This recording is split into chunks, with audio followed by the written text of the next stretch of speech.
Well, the surest way to get applause in the 2020 Democratic presidential primary is to bash the country that the candidates say they want to rule.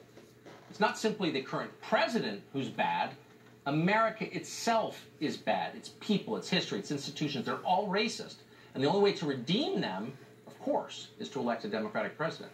Here's their case. There's a wall of mistrust put up one racist act at a time, not just from what's happened in the past, but from what's happening around the country in the present. There is a purposeful agenda to foment racism that keeps us apart. We have to start by restoring and dealing with and rooting out systematic racism, built into our laws, our politics, our institutions. We have a criminal justice system plagued by racism. As president, I will take on institutional racism directly.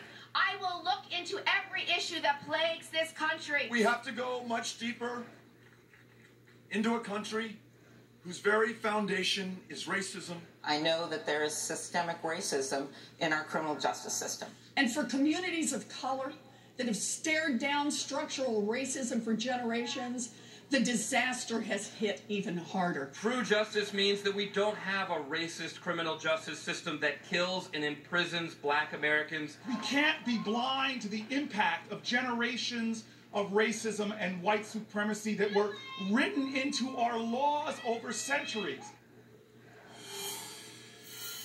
Bob Woodson is the president and the founder of the Woodson Institute and a frequent guest in the show. We're always honored to have him. Mr. Woodson, thanks very much for joining us tonight. Pleased to be here, Tucker. So you've been around politics a long time, many, many decades. Have you ever seen a moment where attacking the country was a centerpiece of anyone's political campaign for president? I haven't, but let me say that I really think that I disagree a little bit with Heather McDonald. I don't think we need to fight their arguments with a counter-argument. We must confront them with a counter-experience.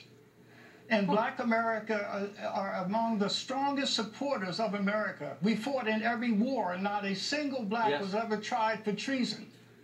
Also, we as a people fought for the promise of America against its problems of racism. So we need to go to those communities that all of those politicians are talking about and work with and identify grassroots leaders who are black in there, who use the principles of our founders as the principal means, who deliver themselves, redeem themselves from self-destructive behavior, from drugs and alcohol, and because they are the living witnesses that America is defined by its promise. For example, we have in the face of racism, we've built hospitals, we built insurance companies, hotels. These are the stories of how we achieved against the odds. We had 20 blacks who were born slaves who died millionaires. Some of them actually went back into those plantations and purchased them where they were enslaved, and even took in the families who of the slave masters. So if blacks were able to achieve these great feats in the presence of raw racism, de jure racism, then they can be used today. So these same principles are in our life. But we must give voice to the people suffering the problem to speak for themselves. Every one of those white and black candidates do not live in those communities suffering the problem, and therefore they cannot speak for them. But so we got to give them the voice to speak for themselves, and they will give a different message than what you're hearing. We love this country.